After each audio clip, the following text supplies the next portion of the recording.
ఏదైనా లోకంలోనే ఉండాలి, కానీ దేవుని దగ్గరగా బ్రతకాలి. మరి అదే రాజీ లేని జీవితం.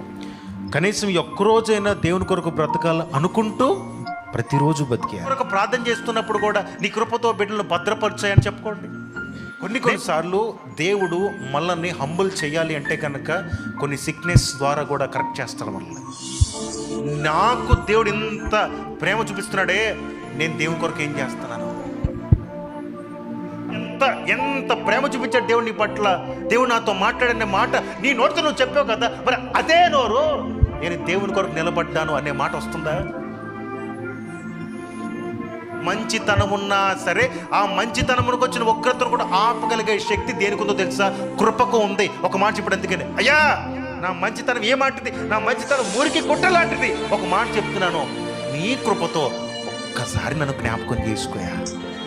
నువ్వు చేసింది దేవుని కొరకు ఏదైనా సరే దేవుడు కూడా గుర్తు చేసుకునే విధంగా ఉండాలి నువ్వు చేసేది. మనసులో పడిపోవాలి. మనం చేసే పని అవ్వాలనుకుంటే, గైడ్ అవ్వాలి అనుకుంటే కనుక దేవుడు అనుకున్నాడు అనుకోండి, మనం నెక్స్ట్ జనరేషన్ గైడ్ అనుకోండి, ఇక మన వలన నెక్స్ట్ జనరేషన్ మేలు కలుగుతుంది అనుకోండి, ఇక మనం కొన్ని అనుభవించాల్సింది. మన ద్వారా కొన్ని సాక్ష్యాలు బయట తీసుకొచ్చేస్తారు. అవి పొందుకుని చాలామంది బలపడిపోతారు. మనము కూడా బంధకాల్లో ఉన్నప్పుడు దేవుని కృపను కనుక ఆశ్రయిస్తే జీవిత కాలమునకు సరిపడా ఆ విడుదల దేవుడిస్తాడు. ఒక సమస్య ఉండాలి, ఆ సమస్య పక్కన నువ్వు ప్రార్థన చేస్తూ ఉండాలి.